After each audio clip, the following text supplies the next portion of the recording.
Hello students, welcome to study at home.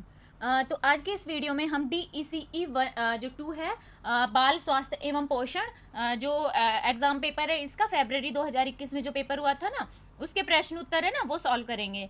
तो इसमें लिखा गया है कि किन्हीं 5 प्रश्नों के उत्तर दीजिए। अब इसमें 7 प्रश्न दिए गए, आपको उन 7 में से ना किन्हीं भी 4 के आंसर देने हैं। तो अभी इसका पहला प्रश्न है, पहले का कै उदाहरण देते हुए कुपोषण और संक्रमण के बीच संबंध का वर्णन कीजिए। अब हमें कुपोषण और संक्रमण के बीच क्या संबंध है वो बताना है। अब ये जैसे एक बना रखा है मैंने, ये जैसे संक्रमण संक्रमण जा रहा है, कुपोषण हो रहा है, कुपोषण जा रहा है, फिर संक्रमण हो रहा है। तो इस क्रिया को क्या कहते हैं, ये संक्रमण और कुपोषण का ना दुष्चक्र है। और इस दुष्चक्र को हम कहते हैं योगवाहिता।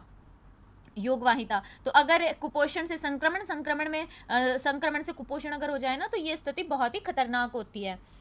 तो अब संबंध हमें ना, हम इसके संबंध बताएंगे, उससे पहले हम अगर इस दुष्चक्र को देख रहे हैं, उससे ही हमें पता लग जाता है कि दोनों के बीच आपस में घनिष्ठ संबंध है, कि संक्रमण की वजह से कुपोषण, कुपोषण की वजह से संक्रमण हो रहा है।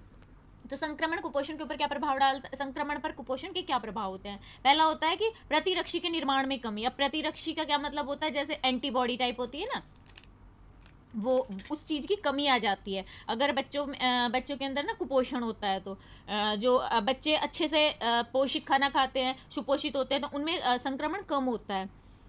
और अगर संक्रमण कभी कभार हो जाए ना, तो भी वो उससे मुकाबला कर सकते हैं, क्योंकि उनमें ना प्रतिरक्षी जो होता है ना, रोग प्रतिरोधक क्षमता, वो विद्यमान रहती है। लेकिन अगर संक्रमण हो जाए और उसमें कुपोषण हो जाए, तो इस वजह से क्या रोग प्रतिरोधक क्षमता है ना, वो कम हो जाती है।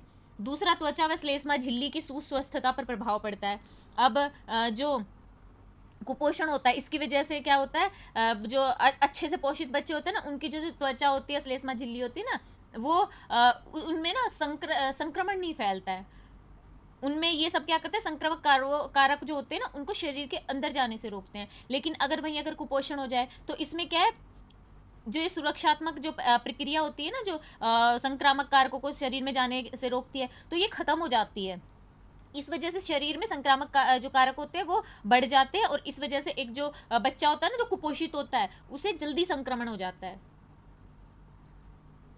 नेक्स्ट इसका है कि प्रोटीन ऊर्जा कुपोषण में क्रमीग्रसन हो जाता है। अब जब भोजन करते हैं बच्चे, तो वो भोजन के पाचन तंत्र में जाता है, और उसके लिए क्या, पाचन तंत्र को सही रहना चाहिए। लेकिन अगर कुपोषण हो जाता है ना, तो उसमें क्या, जो बच्चे होते हैं उनके जो पाचन जो शक्ति होती है ना, वो कमजोर हो जाती है। और जो बच्चों के पेट में ना कीड़े पड़ जाते हैं, जो कृमि होते हैं ना, कृमिग्रसन, जो कीड़े होते हैं ना, वो बढ़ जाते हैं पेट में, और इस वजह से पेट में ना आंत में संक्रमण हो जाता है। और इससे क्या, कभी कभी गंभीर बीमारियां भी हो सकती हैं पेट से संबंधित। तो ये सारे के सारे कुपोषण संक्रमण को प्रभावित करता है। अब पोषण स्तर पर जो कुपोषण है संक्रमण से क्या प्रभाव डालता है, जो पोषण स्तर है उसके ऊपर संक्रमण का क्या प्रभाव है। तो पहला है कि भोजन के अंतर्ग्रहण में कमी आती है। जैसे कि अगर बच्चे को कुपोषण हो जाता है, तो बच्चा क्या करता है, ढंग से खाता नहीं है, भूख लगती है या तो लगेगी तो वो खा नहीं पाता है। तो वो जितना खाना खाता है ना, वो कम खा पाता है। उस टाइम जब कम खाएगा, तो फिर कुपोषण तो होगा ही होगा। और अगर होता भी है, तो क्या करते हैं, उसके पेट में जैसे अगर कृमि वगैरह हुए, तो वो उधर चले जाता है वो खाना। तो या फिर लोग क्या करते हैं कि अगर संक्रमण है या बीमारी हो, तो कई बार लोग भी क्या करते हैं कि ना, बच्चे को कम खाना दो, ये बीमार है, इसको ये मत दो या वो मत दो, थोड़ा दो। तो ये सब भी इस वजह से क्या रहता है, भोजन के अंतर्ग्रहण में कमी आ जाती है, और इस वजह से वो संक्रमण कुपोषण बन सकता है। पोषक तत्वों के अवशोषण पर प्रभाव डलता है अगर कुपोषण है बच्चे को, और अगर उनमें फिर संक्रमण हो जाए, तो उससे क्या होता है कि जो बच्चा होता है ना, वो जब खाना खाएगा कुछ भी, तो उसमें जो पोषक तत्व होते हैं ना, जो शरीर के लिए जरूरी होते हैं, तो वो क्या है, हमारे शरीर के अंदर तक जरूरतों के लिए पहुंच ही नहीं पाते हैं। जैसे नॉर्मली हम जब भी कुछ पोषक तत्व लेते हैं आहार में, तो उनका 60 से 70% ना हमारे शरीर को मिल जाता है। लेकिन क्या करते हैं, जैसे अगर पेट में कीड़े हो गए या कोई और संक्रमण हो गया, उस वजह से जो पोषक तत्वों का अवशोषण ना कम होता है शरीर में, और व्यक्ति उससे क्या अस्वस्थ हो जाता है, कुपोषण हो जाता है। नेक्स्ट क्या प्रभाव पड़ता है, प्रोटीन की कमी हो जाती है, क्षति या क्षय, ये सब हो जाता है। तो ये इससे क्या होता है कि जैसे अगर किसी वजह से कोई संक्रमण हो रहा है, बुखार हो रहा है कोई भी, तो उसमें जो शरीर में ना पोषक तत्व होते हैं जैसे प्रोटीन, ये सारे के सारे शरीर से निष्कासित हो जाते हैं। और इसमें ना संक्रमण और ज्वर हो गया तो उसमें प्रोटीन की जरूरत भी ज़्यादा होती है, लेकिन यहाँ पे जरूरत हो रही है लेकिन क्षय भी उतना ही हो रहा है ना, ज़्यादा क्षय हो रहा है तो शरीर को चाहिए भी, और खाना वाना जैसे हम कम खा रहे हैं तो जा भी नहीं रहा है शरीर में। तो इससे क्या होता है, प्रोटीन की कमी आ जाती है, और प्रोटीन की कमी वगैरह से प्रोटीन ऊर्जा कुपोषण हो जाता है। तो ये सारे के सारे ना इस तरह से हम देख सकते हैं कि जो कुपोषण और संक्रमण है इनका आपस में संबंध है। नेक्स्ट हमारा पहले प्रश्न का ख भाग है, उदाहरण देते हुए भोजन के किसी एक कार्य का वर्णन कीजिए। अब भोजन का एक कार्य शरीर क्रियात्मक कार्य। शरीर क्रियात्मक कार्य में भोजन जैसे क्या क्या करता है, ऊर्जा प्रदान करता है, ऊर्जा प्रदान करता है भोजन हमें किसी भी कार्य को करने के लिए ना। जैसे कि कुछ ऐच्छिक कार्य होते हैं, कुछ अनैच्छिक। जैसे कि ऐच्छिक कार्य होते हैं ना जो हम अपनी इच्छा से करते हैं, जैसे उठते हैं बैठते हैं ये सारे, और अनैच्छिक मतलब जैसे हम सांस वगैरह लेते हैं या हमारे शरीर में ना खून बह रहा है, ये सब अनैच्छिक कार्य हैं। तो ये सारे कार्य करने के लिए ना हमें ऊर्जा भोजन से ही मिलती है, ठीक है। तो ये हमारा शरीर क्रियात्मक कार्य का एक पार्ट है। दूसरा शरीर क्रियात्मक कार्य में क्या है, शरीर निर्माण में सहायक होता है जो भोजन होता है, वो जो हमारे शरीर के जैसे विभिन्न ऊतक हड्डियां जो भी अंदर शरीर में जो बनते हैं ना ऊतक, उनके निर्माण के लिए क्या भोजन चाहिए, और अच्छा भोजन चाहिए। तो उसके लिए क्या भोजन हम खाएंगे तो उससे हमारे शरीर निर्माण में सहायता मिलती है। जो अब नेक्स्ट है, सुरक्षा प्रदान करता है भोजन। जो भोजन होता है हमारे शरीर में ना रोग प्रतिरोधक क्षमता प्रदान करता है, क्योंकि जैसे अगर कुछ रोग हो जाए तो शरीर में अगर कुपोषण रहे या हम अच्छा खाना नहीं खाएं तो शरीर को ना ज़्यादा चीज़ें मिल नहीं पाती हैं जिससे कि शरीर लड़ सके बीमारी से। लेकिन अगर हम अच्छा खाना खाते हैं ना तो खाने से हमें हमारे शरीर को ना रोग प्रतिरोधक क्षमता अच्छे से मिल जाती है। तो ये इसका शरीर क्रियात्मक कार्य हो गया भोजन का। एक नेक्स्ट है नियंत्रण करना। अब जो भोजन है वो क्या है, हमारे शरीर की जो शारीरिक क्रियाएं हैं ना उनको नियंत्रित भी करता है, शरीर को सुचारू रूप से चलाता है। जैसे कि शरीर में हमारे जैसे ये होते हैं ना एसिड, एसिड वगैरह होते हैं तो इनका संतुलन बनाता है। खनिज पदार्थ जो होते हैं वो हमारे जो रक्त बह रहा होता है उसका हार्ट बीट, और जो ब्लड का थक्का जमता है ना उनको नियंत्रित करता है। विटामिन होता है वो हमारे जो पाचन कार्य होते हैं ना, पाचन क्रियाएं, उनमें सहायता देते हैं। जो जल होता है वो हमारे खाने का जो खाने के भोज्य पदार्थ होते हैं ना उनका पाचन और अवशोषण करवाते हैं, और शरीर में जो हानिकारक जो भी चीज़ आ जाती है ना उनका अवशोषण करता है, ये भी जल द्वारा होता है। और हमारे शरीर का ना तापमान को नियंत्रित करता है जल। और जो रेशा होता है ना वो हमारे शरीर से मल निर्माण और उसका निष्कासन करने में सहायता करता है। तो इस प्रकार ना जो भोजन होता है वो हमारे शारीरिक क्रियाओं को नियंत्रित करता है। अभी नेक्स्ट हमारा है प्रश्न 2। इसका क्या भाग है, संतुलित आहार और जो पोषक तत्व होते हैं उनकी पोषक तत्वों की दैनिक प्रस्तावित दैनिक मात्रा से क्या अभिप्राय है। और दूसरा है, उदाहरण देते हुए दोनों के बीच संबंध की व्याख्या कीजिए।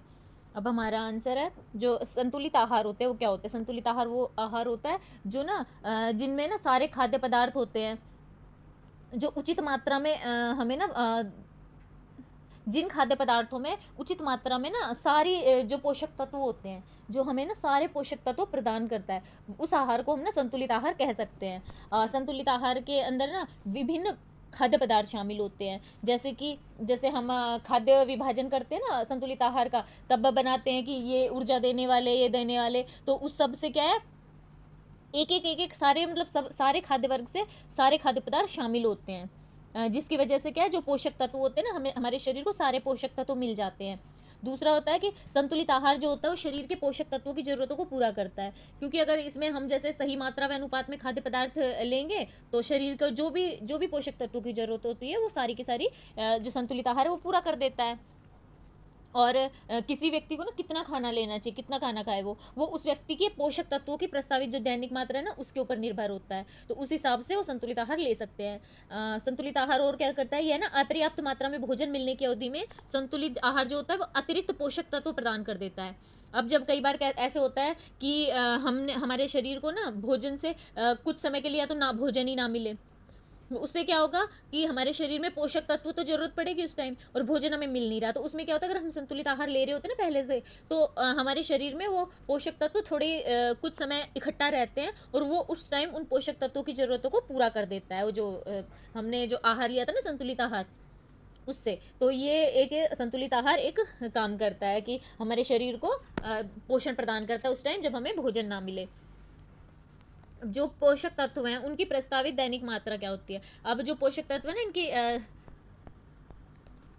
प्रस्तावित दैनिक मात्रा ना किस जो किन कारकों के ऊपर निर्भर होती है, या फिर क्यों बनाए जाते हैं, जो ये पोषक तत्वों की प्रस्तावित दैनिक मात्रा क्यों बनाई गई है।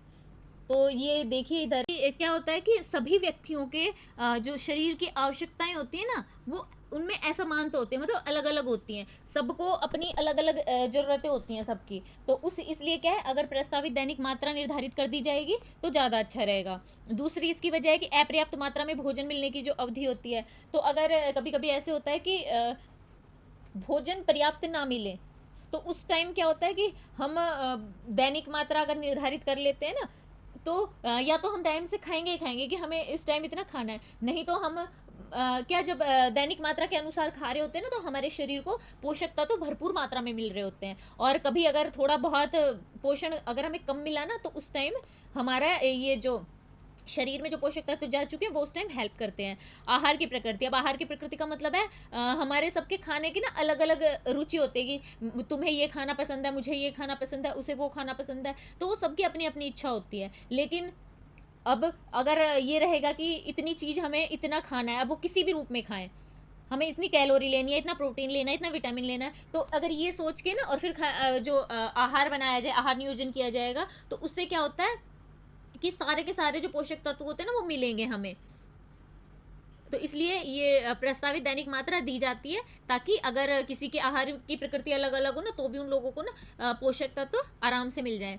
पाक विधियों के कारण पोषक तत्वों की हानि, अब कई कई बार क्या होता है, पकाने के तरीके होते हैं। जैसे कई बार हम ऐसे बोलते हैं ना, हरी सब्जियां होती है कच्ची खाएं तो ज्यादा फायदा करती है, पकाने के बाद वो थोड़ा सा उनके अंदर जो भी पोषक तत्व होते हैं वो कम हो जाते हैं।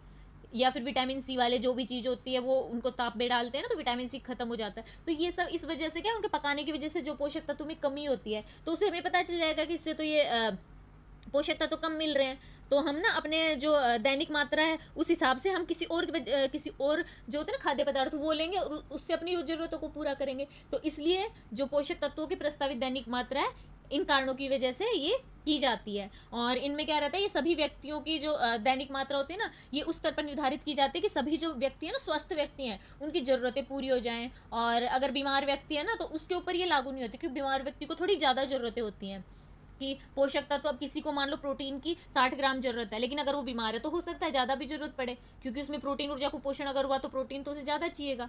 तो ये सब उसमें हमें ध्यान रखना होता है कि थोड़ा बहुत चेंज करना पड़ता है। अगर वयस्क होते हैं उनके लिए जो दैनिक मात्रा बनाई गई है वो लिंग, आयु और शरीर के आकार व सक्रियता पर निर्भर करती है। कि अगर बच्चा है तो उसके लिए अलग होती है, थोड़ा बड़ा बच्चा बड़ा हो गया उसके लिए अलग होती है, वयस्क हो गया उसके लिए अलग होती है, और कि कोई ज़्यादा काम कर रहा है, कोई हल्का काम कर रहा है। इस वजह से क्या सबकी अलग अलग दैनिक जो ज़रूरतें होती हैं, तो उसके लिए एक ना चार्ट बनाया गया है।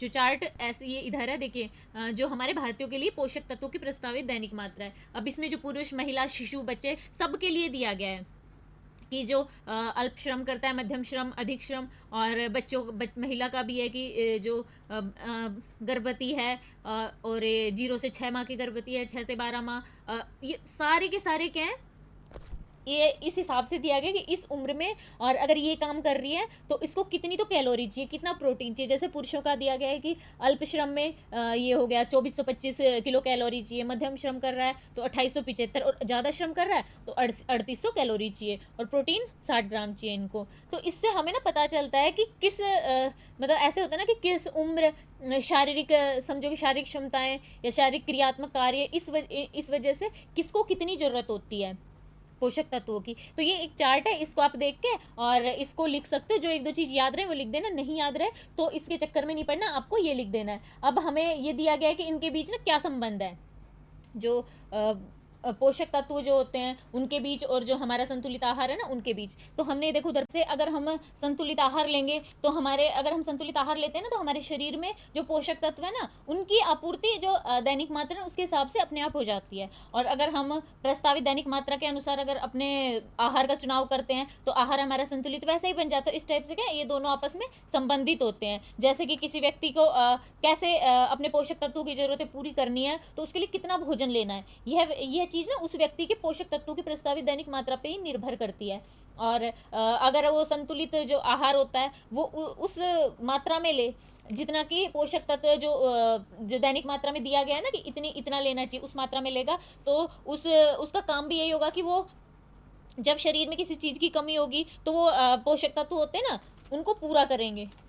और यही संतुलित आहार का भी काम है और यही पोषक तत्वों की जो दैनिक मात्रा है ना उनका भी काम है। तो इससे भी इसका ना संबंध आप लिख सकते हो इस टाइप से, ऐसे करके कि पोषक तत्व क्या करते हैं और जो संतुलित आहार है वो क्या करता है, उसको आप करके लिख सकते हो कि ये ना इनका इस टाइप से आपस में संबंध है कि अगर हम पोषक तत्व लेंगे तो उससे क्या है संतुलित आहार अपने आप ही बन जाएगा, संतुलित आहार हमारे अंतर्ग्रहण अपने आप ही होगा शरीर में। और अगर हम संतुलित आहार लेंगे तो जो दैनिक मात्रा है जो प्रस्तावित की गई है कि इतना इतना लेना चाहिए, तो वो उसमें अपने आप ही हमारे शरीर में वो पोषक तत्व चले जाते हैं। तो ये इनका अंतर संबंध है। नेक्स्ट हमारा प्रश्न है तीसरा, जिसका क्या भाग है, गर्भावस्था के दौरान किन पोषक तत्वों की आवश्यकता ज्यादा मात्रा में होती है और इनकी आवश्यकता ज्यादा मात्रा में क्यों होती है, यह भी स्पष्ट कीजिए। अभी क्या होता है, जो गर्भावस्था में ना महिला को जिन पोषक तत्वों की जरूरत ज्यादा होती है ना वो होती है जैसे ऊर्जा, protein, iron, calcium, phosphorus, iodine, zinc, vitamin, इन सब की ज्यादा जरूरत होती है। जैसे कि ऊर्जा की जरूरत होती है। अब जिस टाइम ना नॉर्मल अगर स्त्री है तो उसे जितनी ऊर्जा चाहिए ना उससे लगभग 300 कैलोरी ज्यादा ऊर्जा की जरूरत तब पड़ती है जबकि क्या है स्त्री के अंदर गर्भ हो, ठीक है, गर्भवती हो, क्योंकि जो भ्रूण है उसकी वृद्धि करनी होती है शरीर को, जो गर्भवती है उसके शरीर में वसा की जरूरत होती है, और जो उच्च आधारभूत चपाचपी दर जो होती है ना पाचन तंत्र के लिए जो अधिक कार्य करता है उसके लिए, ये सारी की सारी चीजें क्या है, इन वजह से शरीर को ना जो गर्भवती स्त्री है उसके शरीर को ज्यादा ऊर्जा की जरूरत पड़ती है। दूसरा क्या, प्रोटीन की जरूरत है लगभग ना 15 ग्राम ज्यादा जरूरत पड़ती है। जितनी भी जरूरत गर्भवती महिला को होती है उससे उस प्रोटीन से 15 ग्राम ज्यादा लगभग प्रतिदिन प्रोटीन चाहिए होता है गर्भावस्था में महिला को, क्योंकि जो प्रोटीन होता है उससे क्या माँ और जो भ्रूण के नए उत्तक है ना, प्रोटीन के नए उत्तकों के निर्माण में सहायता करता है। तो जो गर्भ है उसका भी निर्माण हो रहा है, उसके भी शरीर के अंग बनेंगे, और जो माँ है उसी के रक्त से ये सब निर्माण होना है। तो ये प्रोटीन की जरूरत पड़ती है महिला को और लगभग 15% ज्यादा प्रोटीन चाहिए। नेक्स्ट आयरन, लोहा, ये लगभग जितना भी आयरन शरीर में होता है ना 50% ज्यादा चाहिए होता है, क्योंकि शरीर में ना जो बोलते हैं लाल रक्त कणिकाएं होती हैं उनकी संख्या ज्यादा चाहिए होती है इस टाइम, हीमोग्लोबिन ज्यादा चाहिए होता है, क्योंकि शरीर में जो रक्त होता है ना उसी से भ्रूण पल रहा होता है, भ्रूण का निर्माण इसी से होता है। और जो शरीर होता है जो बच्चा होता है वो माँ के खून से ये सब लेता है और इतना इकट्ठा करना होता है उसे कि जन्म के 3-4 महीने तक उसके शरीर में स्टोर रहे। तो क्या बहुत ज्यादा जरूरत पड़ती है इसलिए महिला को, तो शरीर में ना आयरन की जरूरत या लोहे की जरूरत पड़ती है। कैल्शियम और फास्फोरस की जरूरत भी पड़ती है। इस टाइम क्या महिला को गर्भावस्था में 1000 मतलब 1000 mg की कैल्शियम या फास्फोरस की जरूरत पड़ती है, क्योंकि जो भ्रूण होता है उसके दांत, हड्डियां, ये सब निर्माण होते हैं, तो ये सब क्या है कैल्शियम से ही बनते हैं, कैल्शियम फास्फोरस से बनते हैं। अब कैल्शियम फास्फोरस जब भ्रूण होता है वो गर्भ में है, तो गर्भ में है तो ऑब्वियस सी बात है वो सब माँ से ही मिलेगा उसे, और जब माँ को चाहिए तो माँ को तो शरीर के अंदर कैल्शियम और फास्फोरस की मात्रा बढ़ानी ही पड़ेगी, तो इसलिए उनको ना कैल्शियम और फास्फोरस की मात्रा ज्यादा चाहिए होती है। नेक्स्ट होता है आयोडीन व जिंक। अब जो आयोडीन और जिंक होता है इसकी भी जरूरत क्या है, भ्रूण के लिए जरूरी होती है, क्योंकि बच्चे का जो शारीरिक और मानसिक विकास होता है ना इसमें आयोडीन और जिंक की जरूरत होती है। तो वो भी बच्चे का जो भ्रूण होता है वो माँ से ही लेगा, तो माँ को इन सब चीज़ों की जरूरत होती है। अगर इनकी कमी हो जाए ना तो जो बच्चा होता है वो उसमें ना मानसिक रोग हो सकता है या फिर शारीरिक रूप से वो प्रॉब्लम हो सकती है उसको। नेक्स्ट हमारा है कि महिला को विटामिन की जरूरत होती है, जैसे विटामिन ए, बी, सी, सारे के सारे विटामिन की जरूरत पड़ती है, क्योंकि जो बच्चा होता है उसके शारीरिक वृद्धि होती है तो विटामिन उसमें सहायता करता है। विटामिन ए, विटामिन बी है तो इस टाइम क्या है महिला का जो शरीर होता है उसके लिए विटामिन B12 इनकी ना सबकी जरूरत पड़ती है। महिला को जी मिचलाता लाता है, उल्टी वगैरह होती है, तो इसलिए महिला को इन सारी चीज़ों की ज़रूरत होती है, विटामिन की, विटामिन बी की, और जो विटामिन डी होता है वो कैल्शियम और फास्फोरस के अवशोषण में सहायता करता है। तो हमने अभी पढ़ा था ना कि कैल्शियम और फास्फोरस चाहिए महिला को, तो अगर कैल्शियम और फास्फोरस महिला ग्रहण करेगी तो उसका अवशोषण यानी कि शरीर में उसको संग्रहित करने के लिए विटामिन डी की भी जरूरत पड़ती है महिला को। तो ये सारी चीज़ें जो कि एक गर्भवती महिला को मतलब ज़्यादा बढ़ जाती हैं, गर्भ होता है ना, गर्भावस्था में ज़्यादा ज़रूरत होती है। अब गर्भावस्था के दौरान होने वाली किन्हीं दो गौण या छोटी मोटी विसंगतियों के बारे में बताइए कि और इसके लिए आप ना महिला को क्या सलाह देंगे। अब ये दो विसंगतियां हैं कि जैसे कई बार पहली है कि सुबह के समय जो परेशानी होती है ना, जी मिचलाता है, चक्कर से आते हैं, उल्टी होती है, तो उसके लिए है सुबह के समय होने वाली परेशानी है। दूसरी एसिडिटी है। तो सुबह के समय होने वाली परेशानी से कैसे बच सकते हैं? सुबह के टाइम ना उठ के ना खाली पेट ना रहें, चाय खाली कभी ना पिए, बिस्किट और या उसके साथ ना रस ले लें। थोड़ी थोड़ी देर में भूखे ना रहे बिल्कुल भी, थोड़ी थोड़ी देर में कुछ खाते रहें। जो ये वसा वाले पदार्थ होते हैं चिकने, वो नहीं खाने चाहिए। जब भी खाना खाएं ना, आहार में गाजर, मूली या फिर जो सब्जियां हैं उनका सैलड लेना चाहिए। और कार्बोज युक्त जो खाद्य पदार्थ होते हैं ना, बिस्किट वगैरह, उनका सेवन करें। लिक्विड लेना चाहिए काफ़ी मात्रा में, जैसे गन्ने का जूस, नारियल पानी, दूध, नींबू पानी, ये सब लेना चाहिए महिला को। ज़्यादा चाय और कॉफ़ी का सेवन नहीं करना चाहिए। ठीक है, तो ये इस प्रॉब्लम का सॉल्यूशन हो गया। दूसरी एक प्रॉब्लम है हृदयदाह, या फिर इसे ना हार्ट बर्न या एसिडिटी भी कह सकते हैं। अब इसके लिए कैसे बचना है कि महिला को क्या कर, जैसे ऐसे लगता है ना, कुछ खाना वाना खाती है तो बिल्कुल ऐसे लगता है कि शरीर के अंदर ना अम्ल बनते रहते हैं, और इस वजह से ना ऐसे लगता है कि गले तक आ रहा ऊपर। महिला को ऐसे क्या खट्टी डकारें आती, कई ऐसे कहते हैं, एसिडिटी टाइप में लगती है, पेट से लेके छाती से लेके गले तक ऐसे एक दर्द सा लगता है, हल्का हल्का खिंचा हुआ सा, तो वो एसिडिटी या हृदयदाह होता है। तो इसमें चिकने, तले भुने, मसालेदार ये सब खाद्य पदार्थ नहीं खाने चाहिए। जब पानी रहे ना, पानी के अंदर पुदीने के पत्ते को मसल के डाले, थोड़ी थोड़ी देर में एक दो घूंट पीते रहना चाहिए। रात को बहुत देर लेट नाइट ना भोजन ना करें। जो अतिरिक्त तकिए का प्रयोग करें, जब लेटे ना तो थोड़ा ऊंचा तकिया लगाएं या फिर दो तकिए लगा लें। हल्के फुल्के व्यायाम करें, ज़्यादा भारी नहीं, हल्के फुल्के, और ताज़ी हवा में सैर करना चाहिए। कभी भी पेट ना खाली ना रखें। तो ये सब काम करके ना इन परेशानियों से बचा जा सकता है। नेक्स्ट है चौथा प्रश्न, निम्नलिखित में से किन्हीं दो पोषणहीनता जन्य रोगों के कारण, लक्षण और रोकथाम के बारे में बताइए। तो पहला है मरासमस। मरासमस क्या है? मरासमस क्या है? एक ना रोग है जो, जिसे हम सूखा रोग भी कहते हैं, जो कि प्रोटीन ऊर्जा कुपोषण की वजह से होता है। मरासमस रोग जो होता है ना, वो प्रोटीन ऊर्जा कुपोषण की वजह से होता है। ये उसका एक लक्षण है प्रोटीन ऊर्जा कुपोषण का। तो इसमें क्या क्या होता है? इसके कारण है प्रोटीन की कमी होती है ना, प्रोटीन ऊर्जा की कमी। अब इसके लक्षण है कि मांसपेशियों का क्रश हो जाना।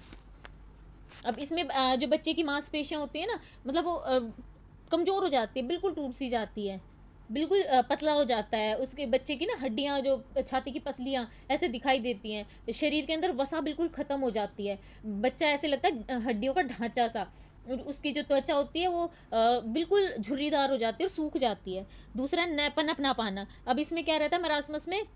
बच्चा उदास रहेगा, चिड़चिड़ा रहेगा, और वो ना पनप नहीं पाता है, विकसित नहीं हो पाता है। बच्चा इतना कमजोर हो जाता है कि अगर वो रोएगा ना, तो भी उसकी आवाज़ इतनी धीरे से निकलती है कि बच्चा ढंग से बेचारा रो भी नहीं पाता है। तो ये पनप नहीं पा रहा। वृद्धि अवरोधन, तो इससे क्या, बच्चे की वृद्धि रुक जाती है, उसका वजन नहीं बढ़ता। नेक्स्ट क्या है? बच्चे की वृद्धि रुक जाना, वृद्धि अवरोधन। बच्चे के क्या है, वृद्धि नहीं होती, उसका वजन बढ़ना, उसकी हाइट बढ़ना, ये सब रुक जाता है। इस रोग में ना बच्चे का शरीर अपनी आयु के जो बच्चे होते हैं उनसे लगभग 50% या इससे भी कम हो जाता है। तो इसका ये हो गया कि लगभग इसका वृद्धि अवरोधन हो जाता है। अब शरीर में पानी की कमी हो जाती है। अब क्या है इसमें, मरासमस में क्या होता है कि कभी कभी ना बहुत से दस्त हो जाते हैं बच्चों को, बहुत से बच्चों को, तो इससे जल निर्जलीकरण हो जाता है, और इस वजह से शरीर में ना पानी की कमी हो जाती है, और बच्चे को ना पोषणहीनता रोग भी हो जाते हैं। अब इससे रोकथाम और उपाय इसके क्या क्या है? अब इसके रोकथाम के लिए क्या कर सकते हैं? जैसे बच्चे के अंदर अगर ये होगा तो प्रोटीन, जो बच्चे को जितना प्रोटीन चाहिए होता है ना, उसकी ज़रूरत जितनी होती है शरीर को, वो प्रोटीन दिया जाना चाहिए बच्चे को, है ना। जैसे माँ होती है, माँ अपने में बच्चों में प्रोटीन ऊर्जा कुपोषण की रोकथाम कर सकती है। जैसे अगर बच्चे का वजन कम है तो उसमें उसके लिए ना उसका संतुलित आहार बनाए, उसके लिए खाने के अंदर ना प्रोटीन, विटामिन, ये सारी की सारी चीज़ें डालनी चाहिए। क्या, और जैसे माँ होती है वो बच्चों को स्तनपान जरूर करवाए, क्योंकि जो माँ का दूध होता है ना, 6 महीने तक सिर्फ वो जरूर पिलाए, क्योंकि उससे क्या होता है कि बच्चे की रोग प्रतिरोधक क्षमता ना विकसित होती है, और बच्चे को किसी भी चीज़ की ना कमजोरी नहीं होती। और जैसे बच्चा 6 महीने का हो जाए ना, उसके बाद 6 महीने के बाद पूरक आहार देना प्रारंभ करना चाहिए। अब साथ में दूध भी पिलाते रहना चाहिए, और पूरक आहार ऐसे कर सकते हैं जैसे अनाज, दाल, गिरीदार फल, ये सारे के सारे बच्चे को देने चाहिए। अब ज़्यादातर ऐसे रहता है कि जो बच्चे होते हैं वो खाना ना एक साथ ज़्यादा नहीं खाते, क्योंकि छोटे होते हैं, तो थोड़ा थोड़ा खाना उनको देते रहना चाहिए। अगर बच्चों को अतिसार या जैसे कुछ हो जाए तो उनसे क्या है, डॉक्टर के पास लेके जाना चाहिए। इस तरह से क्या है, इनका हम इलाज कर सकते हैं। बच्चे को ना टाइम टू टाइम जो टीके लगने होते हैं ना, सारे टीके जरूर लगवाने चाहिए।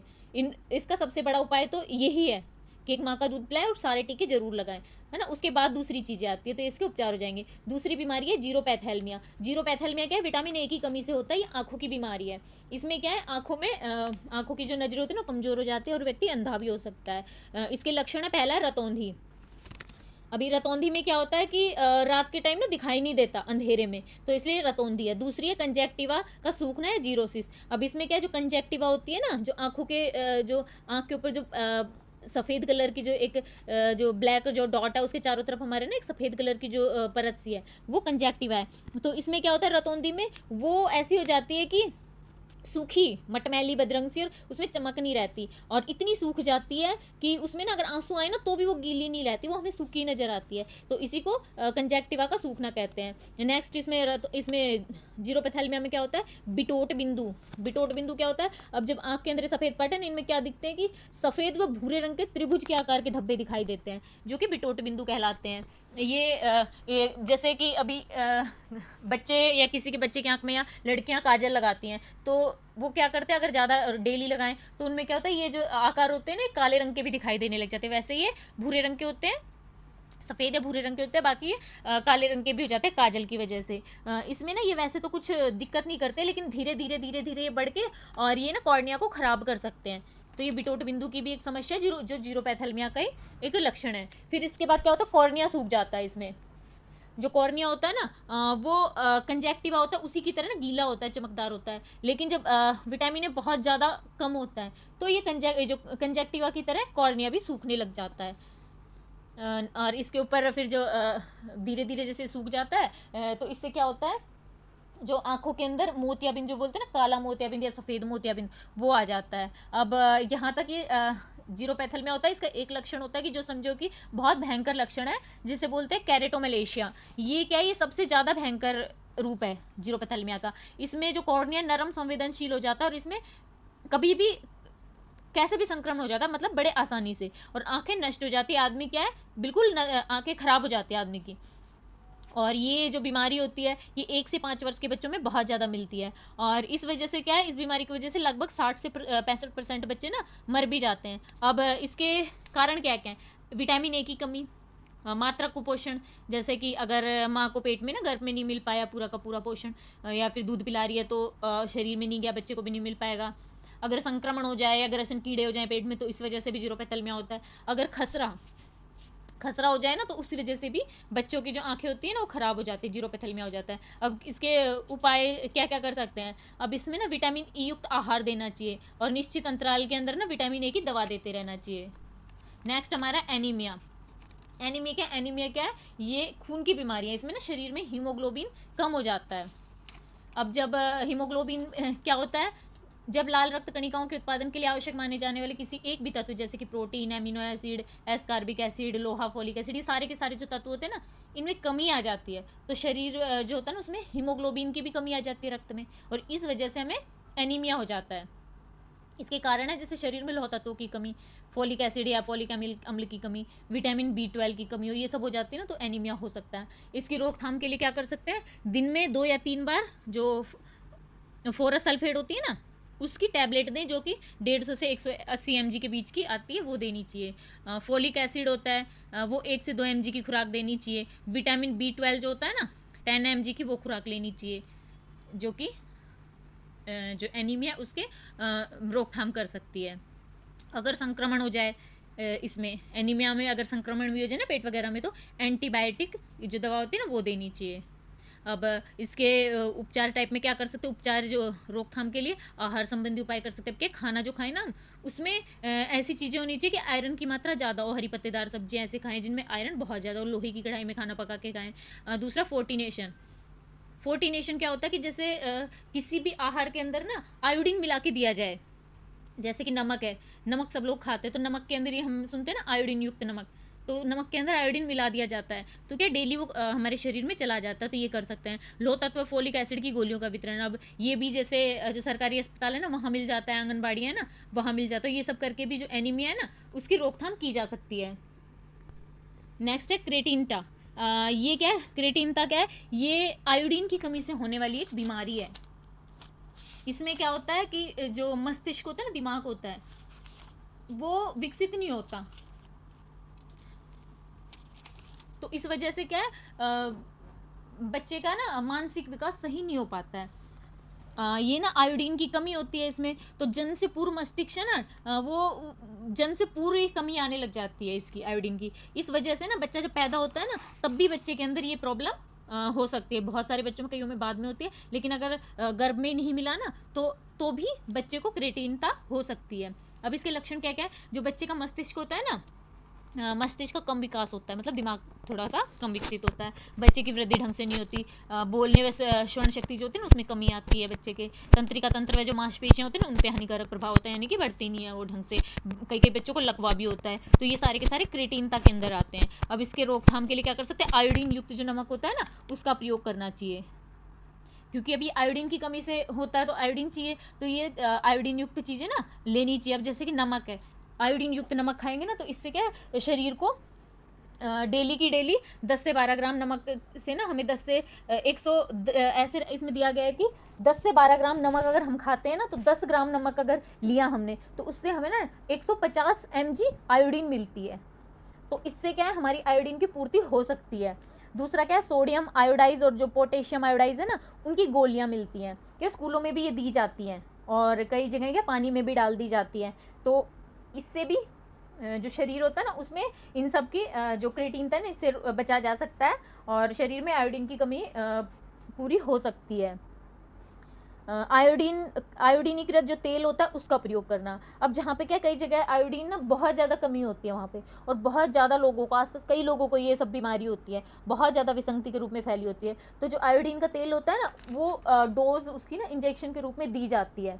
इसकी जो 1 ml की खुराक है ना वो अगर व्यक्ति को देना तो 3 से 4 साल तक उसमें ना उसमें आयोडीन की कमी नहीं होती, तो ये सब करके ना आयोडीन शरीर के अंदर अंतग्रहण कर सकते हैं, और जो ये क्रेटिनता है ना इससे हम बच सकते हैं। तो ये यहाँ पे चारों बीमारियां हो गई। यहाँ पे ना अब यहाँ पे हमारा नेक्स्ट प्रश्न है 5 का क भाग है, इसमें शिशुओं के लिए उपयुक्त मूल मिश्रण और बहु मिश्रण मतलब मल्टीमिक्स, इनका ना एक एक उदाहरण बताइए, और इनसे ना जो क्या क्या चीज़ें मिलेंगी इस मिश्रण से, तो उसका हमें उस जो पोषक तत्व मिलेंगे ना उन पोषक तत्वों के बारे में भी बताना है।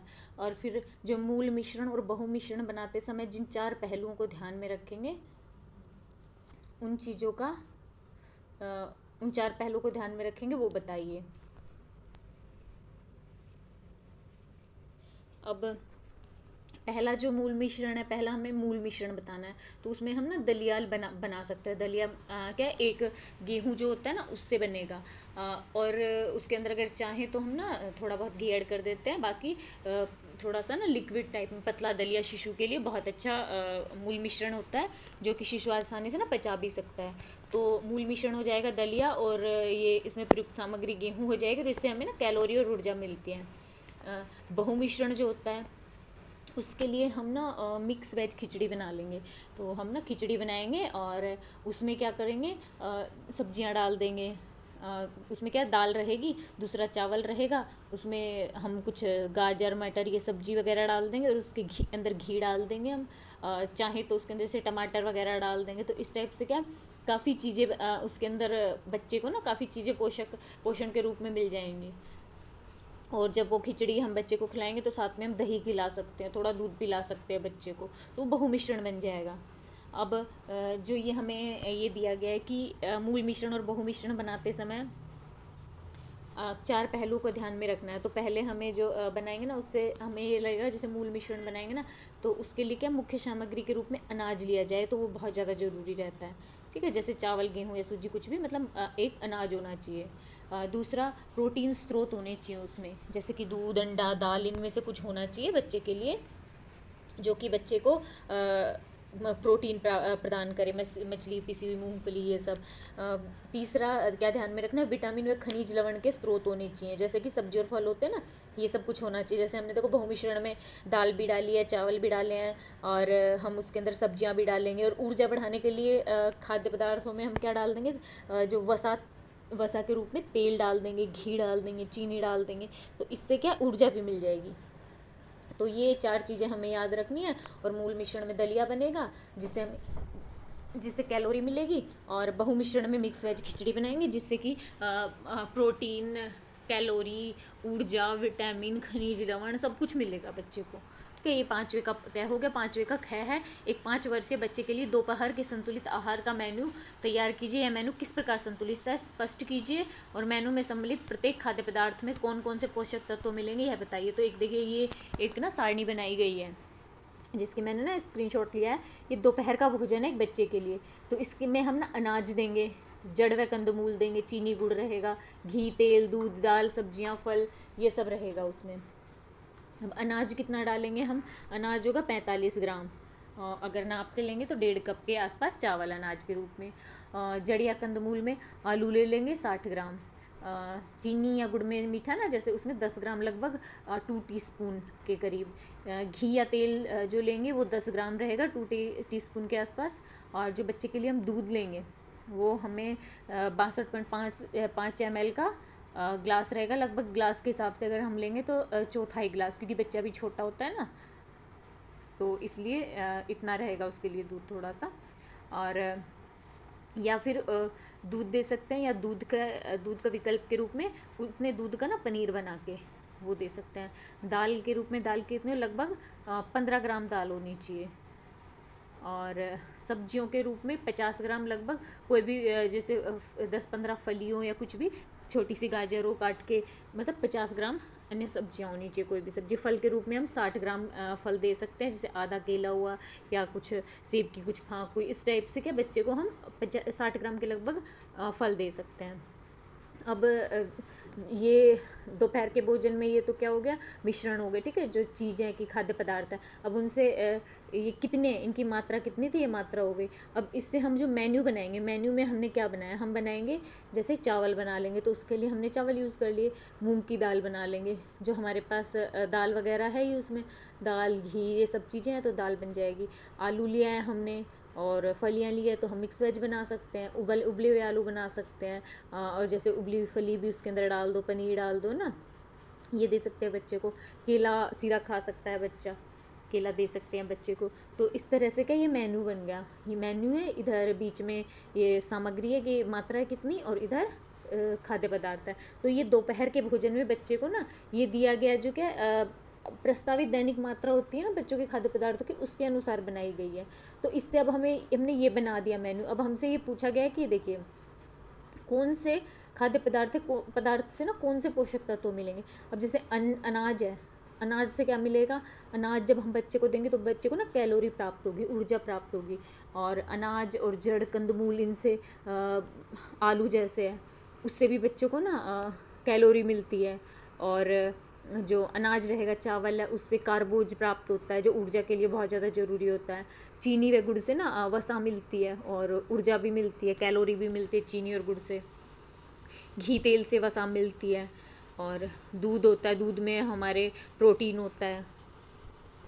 दाल है, दाल में प्रोटीन, विटामिन, सारी चीज़ें होती हैं। सब्जियां हैं, सब्जियों में भी हमारे बच्चों के लिए ना विटामिन होते हैं, सारे प्रोटीन होते हैं। फल है, फल में भी विटामिन मिलेंगे बच्चे को।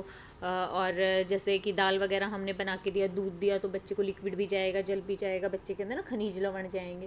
ये सारी चीज़ें ना बच्चे के लिए एक हेल्दी फूड बनाएंगी। तो ये सारी चीज़ें बच्चे के लिए दोपहर के भोजन का मेन्यू बन गया है।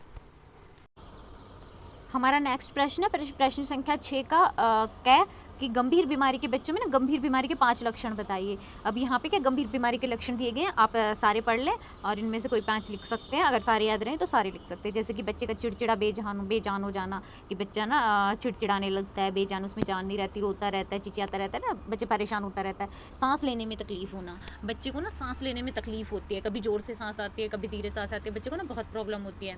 बच्चे को ना बुखार हो जाता है और उसमें जो श्वसन गति होती है ना, कभी तेज हो जाती है, कभी धीरे हो जाती है। तो बच्चे की तंद्रा की अवस्था, मतलब बच्चे को ना हमेशा ऐसे लगता है कि नींद सी आई रहती है और उसे जगाते हैं ना तो वो जागता नहीं है, मतलब हमेशा उसके अंदर नींद का नशा सा छाया रहता है।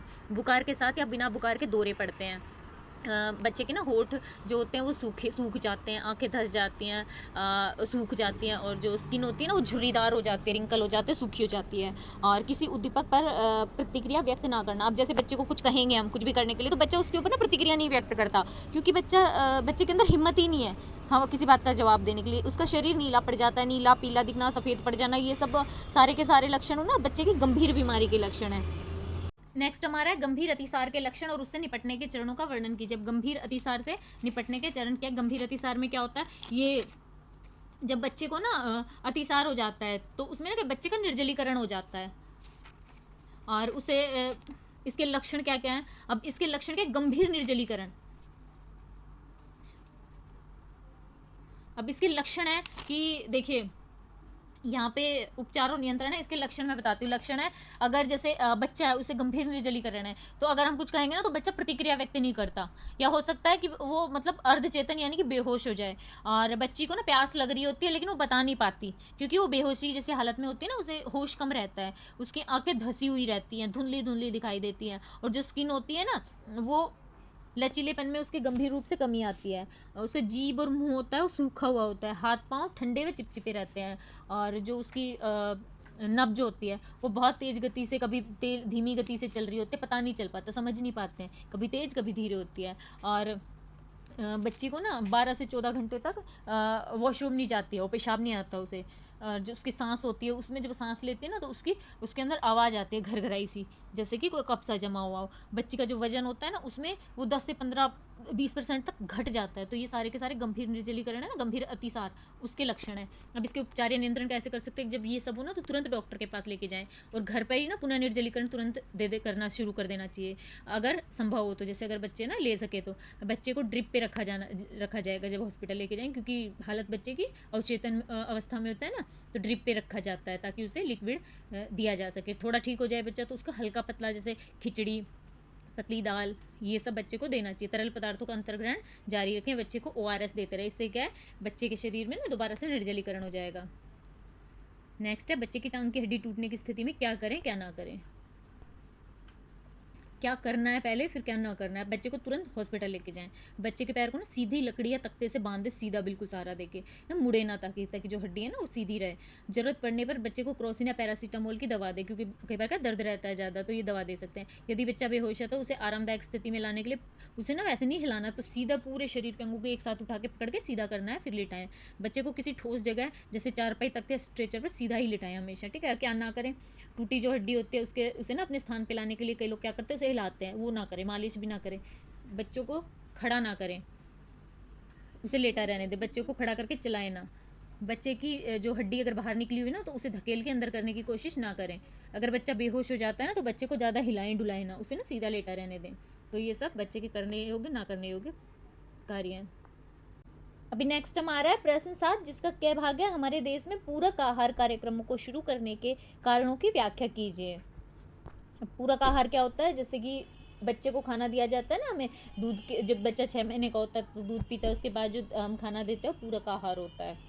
तो इसके जो पूरक आहार कार्यक्रम जो शुरू करने के जो कारण है ना, वो जो बच्चे होते हैं, अब जब हम उनको पूरक आहार दे रहे होते हैं तो क्या इसके लिए क्या होता है कि हम बच्चे को खाना वगैरह देते हैं, लेकिन धीरे धीरे ऐसे सोचा गया कि बच्चे को पूरक आहार देने से ना कोई ज़्यादा लाभ नहीं है, क्योंकि जब हम पूरक आहार दे रहे हैं, समझो गर्भवती स्त्री को, लोगों को दे रहे हैं खाना, बच्चों को दे रहे हैं, लेकिन वो खाना खा रहे हैं लेकिन वो आत्मनिर्भर नहीं बन रहे, तो इस वजह से क्या पूरक आहार कार्यक्रम बनाए गए। अब वो कार्यक्रम क्या क्या थे, ICDC जैसे कि आंगनबाड़ी है, व्यवहारिक पोषण कार्यक्रम यानी कि ANP, मध्याह्न पोषण कार्यक्रम, विशेष पोषण कार्यक्रम SNP, बालवाड़ी पोषण कार्यक्रम BNP, ये सारे के सारे जो होते पूरक आहार कार्यक्रम है। तो ये किस लिए बनाए गए? क्योंकि क्या जब पूरक आहार दिया जा रहा है ना, तो पूरक आहार से क्या सिर्फ आहार की आपूर्ति हो रही थी, तो ये सोचा गया कि इनकी जगह ना ऐसा हो कि पूरक आहार के साथ साथ ना और भी चीज़ें प्रदान की जाएं, जैसे बच्चों को पोषण व स्वास्थ्य स्तर हो ना उसमें सुधार किया जाए, बच्चों का जो संपूर्ण विकास होता है ना उसके ऊपर ध्यान दिया जाए, बच्चों का वृद्धि अन्वेषण किया जाए, यानी कि उनका जो वृद्धि विकास हो रहा है ना सही से उसके ऊपर ध्यान दिया जाए, जो बच्चों को संक्रमण होते हैं उनसे सुरक्षा के लिए भी ये कार्यक्रम चलाए गए, जो मातृ मृत्यु दर, शिशु मृत्यु दर होती है, कुपोषण होता है उनमें, उसमें कमी लाने के लिए कार्यक्रम चलाए गए, बच्चों के लिए ना शिक्षा प्रदान करना, यानी कि आहार देने से इतना फायदा नहीं, जितना अगर शिक्षा देंगे तो वो स्वावलंबी बनेंगे, तो आहार वो खुद को और अपने बच्चों को वैसे ही दे सकते हैं, तो शिक्षा प्रदान की जाए, इसके लिए ये कार्यक्रम बनाए गए। बच्चों को सबको ना टीकाकरण किया जाए, यानी कि जो गर्भवती महिला उनको और जो बच्चे होते हैं ना उनको उनका टीकाकरण हो, इन सब वजह से क्या पूरक आहार कार्यक्रम चलाए गए थे। जो वृद्धि चार्ट है इसका प्रयोग करके बच्चे की वृद्धि का अन्वेषण कैसे किया जा सकता है, उदाहरण देते हुए व्याख्या कीजिए। वृद्धि अन्वेषण क्या है? वृद्धि अन्वेषण क्या होता है कि जो बच्चे की वृद्धि होती है ना, वृद्धि और विकास, उसका वजन, उसकी लंबाई, ये सब सही से बढ़ रही है नहीं बढ़ रही है, ये क्या वृद्धि अन्वेषण होता है। ठीक है, अब ये जो एक चार्ट दिया गया है इसमें वृद्धि चार्ट है, ये इसके अंदर एंट्री करके ना वृद्धि अन्वेषण किया जाता है, जैसे कि इसके ऊपर नाम है, माता पिता का नाम, और जो रेखाएं हैं वजन की, इधर वजन कितना जा रहा है, किस आयु में कितना वजन होना चाहिए, किस आयु में कितनी लंबाई होनी चाहिए, सारी की सारी बच्चे की ना वृद्धि और विकास के बारे में दर्शाती हैं।